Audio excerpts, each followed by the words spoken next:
உரையாடலுக்கு வரவேற்கிறோம். வணக்கம். நவம்பர் 2022.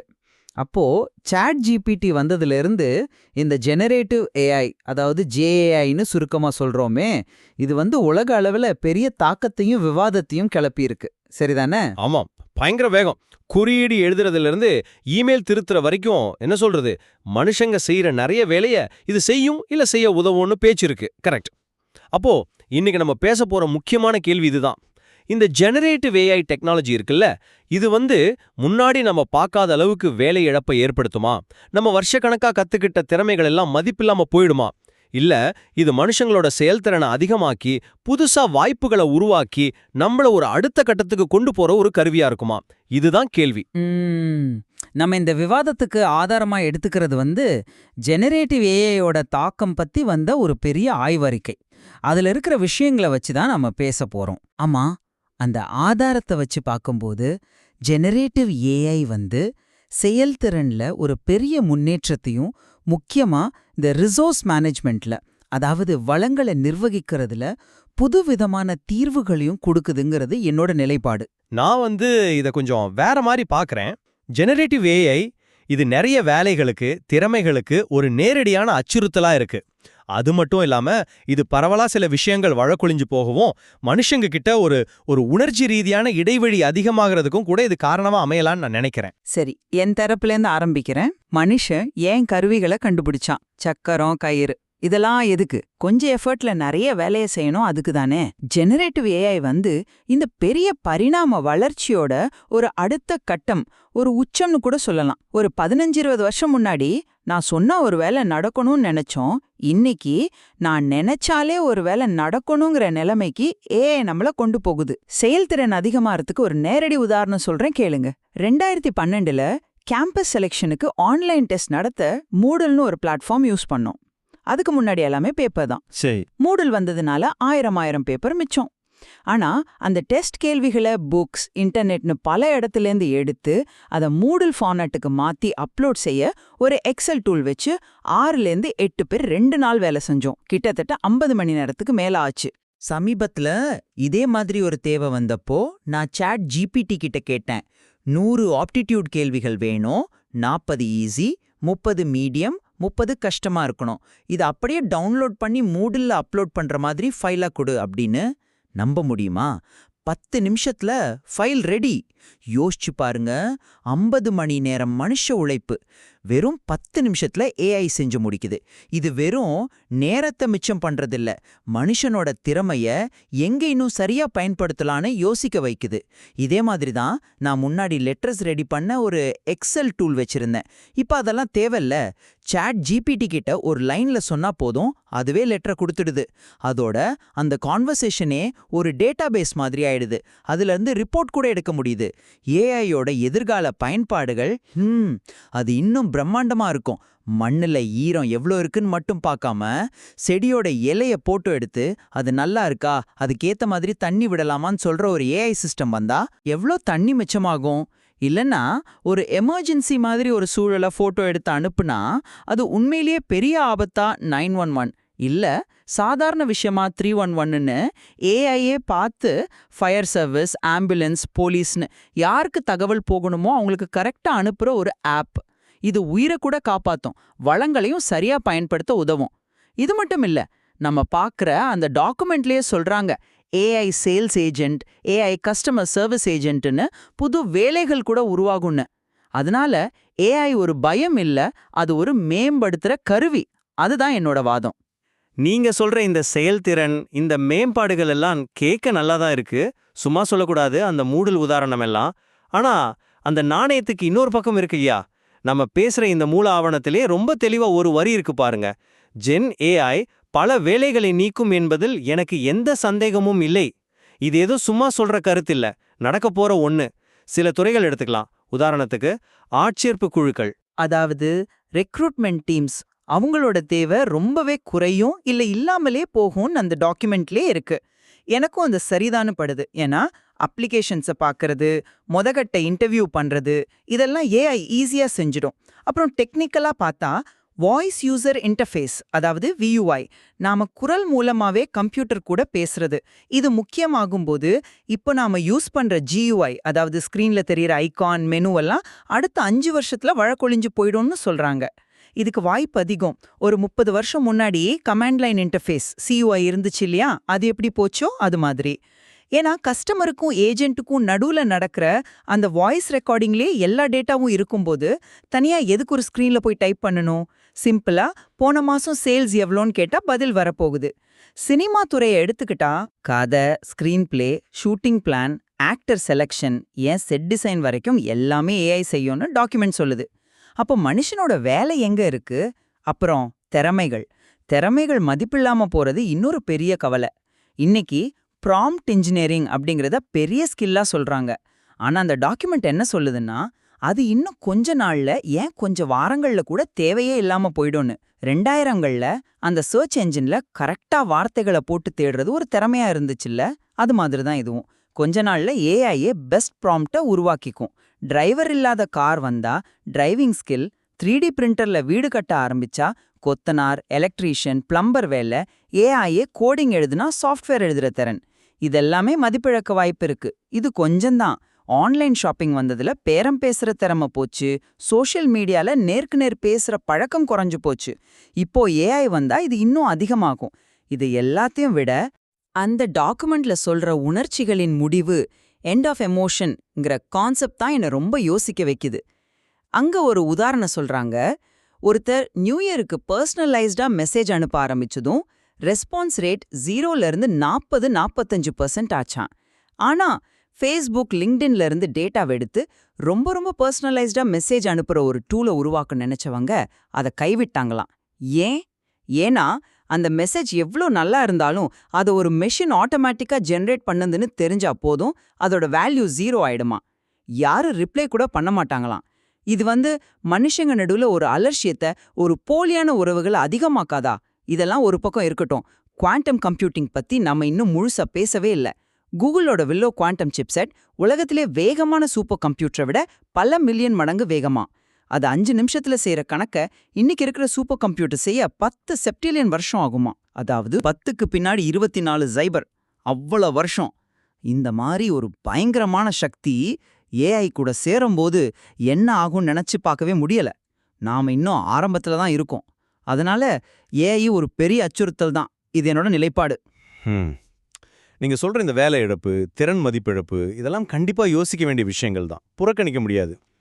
ஆட்சேர்ப்பு, கோடிங் மாதிரி துறைகள்ல நிச்சயமா பெரிய மாற்றம் வரும். ஆனா நீங்க சொன்னீங்களே என்னோட மூடல் உதாரணம், அதே எடுத்துக்கலாம்.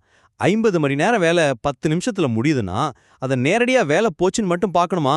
இல்ல அந்த 8 பேரோட நேரம், அவங்களோட ஆற்றல் இன்னும் கொஞ்சம் முக்கியமான யோசிக்க வேண்டிய வேலைகளுக்கு பயன்படுதுன்னு பார்க்கலாமா?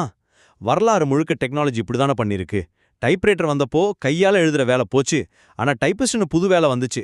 கம்ப்யூட்டர் வந்தப்போ கணக்கு வேலைகள் போச்சு, ஆனா சாஃப்ட்வேர் ஆளுங்க தேவைப்பட்டாங்க. நம்ம பேசுற இதே டாக்குமெண்ட் கூட சொல்லுதில்ல, இன்னும் நல்லா பயன்படுத்துறதுக்கு தான் அப்படிங்கிறது என்னோட பார்வை. உருமாற்றம்னு சொல்றது கேட்க நல்லா இருக்கு, ஆனா நடைமுறையில பார்த்தா நிறைய பேருக்கு அது வேலை இழப்பு தான். உங்க மாடல் உதாரணத்திலேயே அந்த 8 பேர்ல எத்தனை பேருக்கு நீங்க சொல்ற அந்த உயர்நிலை சிந்தனை வேலை டக்குன்னு கிடைக்கும்? ஒரு கம்பெனி 8 பேர் செஞ்ச வேலையை ஒரே ஒரு ஏஐ டூல் வச்சு செய்துனா அவங்க செலவு குறைக்கத்தானே பார்ப்பாங்க. நீங்க சொல்ற அந்த புது வேலைகள், ஏஐ சேல்ஸ் ஏஜென்ட் மாதிரி உருவாகிற வேகம், இப்போ இருக்கிற கோடிக்கணக்கான வேலைகள், driver, factory worker, customer service, ஏன் சாதாரண சாஃப்ட்வேர் எழுதுறவங்க வரைக்கும் அழிய போற வேகத்துக்கு ஈடா இருக்குமா? அதுதான் என்னோட சந்தேகம். கைவினைப் பொருளில் கோடிங் மாதிரி பெரிய துறைகளில் வர இழப்பு அது ரொம்ப அதிகமாக இருக்கலாம். இந்த மாற்றம் ரொம்ப வேகமா பரவலா நடக்கும்போது பணிமாற்றம்ங்கிறது நிறைய பேருக்கு கிடைக்காத ஒண்ணா, அதாவது பெர்மனன்ட் வேலை இழப்பா மாற வாய்ப்பு அதிகம். அந்த வேகம் தான் இங்க பிரச்சனை. திறமைகள் விஷயத்திலையும் இதே மாதிரி ஒரு பரிணாம வளர்ச்சியை தான் நான் பார்க்கறேன். சரி, ப்ராம்ப்ட் இன்ஜினியரிங் ஈஸியா ஆகலாம், ஆனா ஒரு குறிப்பிட்ட துறையில ஏஐயை எப்படி சரியா பயன்படுத்துறதுங்கிறது ஒரு புது முக்கியமான திறமை இல்லையா? உதாரணத்துக்கு ஒரு டாக்டர் பேஷண்ட்டோட டேட்டாவை கொடுத்து ஏஐ கிட்ட டயக்னோசிஸ் சஜஷன் கேட்டாலும் ஏஐ சொல்றத அப்படியே ஏத்துக்க மாட்டாருல்ல. அவருக்கு அவரோட மெடிக்கல் அறிவை வச்சு ஏஐ சொல்றத சரி பார்த்து அந்த சூழலுக்கு ஏத்த மாதிரி முடிவெடுக்கிற திறமை தேவைப்படும். ஒரு வக்கீல் லீகல் டாக்குமெண்ட் ரெடி பண்ண ஏஐ யூஸ் பண்ணாலும் கடைசி வாதத்தை ரெடி பண்றதுலயும் சட்ட நுணுக்கத்தை புரிஞ்சுக்கிறதுலயும் அவரோட பங்கு முக்கியம் தானே. அப்போ நம்ம முன்னாடி செஞ்ச வேலைய இப்போ ஏஐ செஞ்சாலும் அந்த ஏஐயை வழிநடத்துற, அதோட ரிசல்ட்டை மதிப்பிடுற, மேம்படுத்துற திறமைகள் புதுசா முக்கியத்துவம் பெறும். இது திறமைகளோட அழிவில்ல, திறமைகளோட அடுத்த கட்ட வளர்ச்சி. சரி, திறமைகள் மாறும், ஒத்துக்கலாம். ஆனா இங்க நடக்கிறது சும்மா ஒரு பரிணாம வளர்ச்சி இல்ல, இது ஒரு புரட்சி. அதுவும் குறிப்பிட்ட டெக்னிக்கல் ஸ்கில்லை மட்டும் பாதிக்கல. நம்ம பார்க்குற கட்டுரை சொல்ற மாதிரி பேரம் பேசுறது, சோஷியலா பழகிறது மாதிரி அடிப்படை மனுஷ திறமைகளே மதிப்பிழக்கலாம். எல்லா தகவலும் ஏஐ கிட்ட கிடைச்சு எல்லா தொடர்பும் விஓஐ வழியா நடந்தா மனுஷங்க எதுக்கு நேர்ல பேசணும், எதுக்கு பேரம் பேச கத்துக்கணும்? ப்ராம்ப்ட் இன்ஜினியரிங் மாதிரி சில திறமை கொஞ்ச நாள்ல போயிடும்னு அதே ஆதாரம் சொல்லும்போது எதிர்காலத்துக்கு என்ன திறமை தான் முக்கியமா இருக்கும்? நீங்க சொல்ற அந்த வழி நடத்துற திறமை கூட எவ்வளோ நாளைக்கு நிற்கும்? ஏஐ இன்னும் ஸ்மார்ட் ஆகும்போது அதுவே அதை வழி நடத்திக்காதா? இந்த மாற்றத்தோட ஆழம் அது அடிப்படை மனுஷ குணங்களையே கேள்வி கேட்கறது தான் முந்தைய டெக்னாலஜி மாற்றத்திலேருந்து இதை வித்தியாசப்படுத்துது. இந்த உணர்ச்சிகளின் முடிவு பத்தி நீங்க சொல்ற கவலை அது முக்கியமானதுதான், மறுக்கல. ஆனா அந்த நியூ இயர் மெசேஜ் உதாரணத்தை வேற மாதிரி பார்க்கலாமா? அது ஏஐயோட குறைபாடு இல்ல, அதை நாம இப்போ பயன்படுத்துற மேலோட்டமான வழிகளோட தோல்வின்னு நான் நினைக்கிறேன். சும்மா டேட்டாவை வச்சு போலியா பர்சனலைஸ் பண்றதுல அர்த்தம் இல்லைன்னு தான் அந்த உதாரணம் காட்டுது. ஆனா ஏஐய உண்மையாவே மனுஷங்களோட தேவைகளுக்கும் அவங்களோட மதிப்புகளுக்கும் பயன்படுத்தும் போது விஷயம் வேற. நான் முன்ன சொன்ன அந்த ஏஐ எமர்ஜென்சி சிஸ்டம் எடுத்துக்கோங்க. ஒரு ஆக்சிடென்ட் நடந்த இடத்துல எடுத்த போட்டோவை பார்த்து அதுக்கு தேவையான உதவியை உடனே அனுப்புது. இங்க ஏஐ மனுஷ உயிரை காப்பாத்த உதவுது இல்லையா? இது மனிதநேயத்தை அதிகப்படுத்துது தானே? இல்ல அந்த ஏஐ தண்ணி பாய்ச்சுற சிஸ்டம், அது தண்ணியை மிச்சப்படுத்தி சுற்றுச்சூழலை பாதுகாத்து நிலைத்தன்மையை ஊக்குவிக்குது. இதுவும் ஒரு நல்ல மனுஷ குணம் தானே. அதனால ஏஐ மனிதாபிமானம் இல்லாதது இல்ல. அதை நாம எப்படி பயன்படுத்துறோங்கிறத பொறுத்து அது மனுஷ மதிப்புகளை பலப்படுத்தவும் செய்யும். உங்க உதாரணத்துல இருக்கிற நன்மைகளை நான் ஏத்துக்கிறேன். எமர்ஜென்சி உதவி, விவசாயம், இதிலெல்லாம் ஏஐ கண்டிப்பா உதவும். ஆனா மொத்தமா பார்க்கும்போது நம்ம எதை இழந்து எதை பெறப்போறோங்கிறது தான் கேள்வி.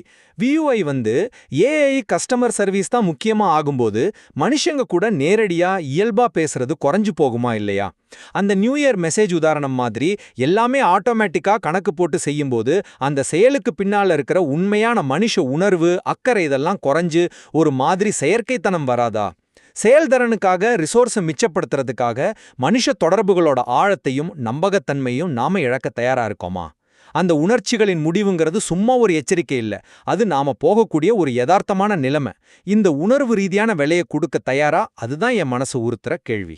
மாற்றத்தோட வேகம் அதிகமா இருக்குன்னு மறுபடியும் ஒத்துக்கிறேன். ஆனா மனுஷன் சூழ்நிலைக்கு ஏத்த மாதிரி தன்னை மாத்திக்கிறதுல கெட்டிக்காரன். நாம பார்க்குற டாக்குமெண்ட்ரியே டெய்லி ஒரு ப்ராம்ப்ட் உருவாக்குங்கன்னு ஒரு சஜஷன் இருக்கு. அதுக்கு என்ன அர்த்தம்?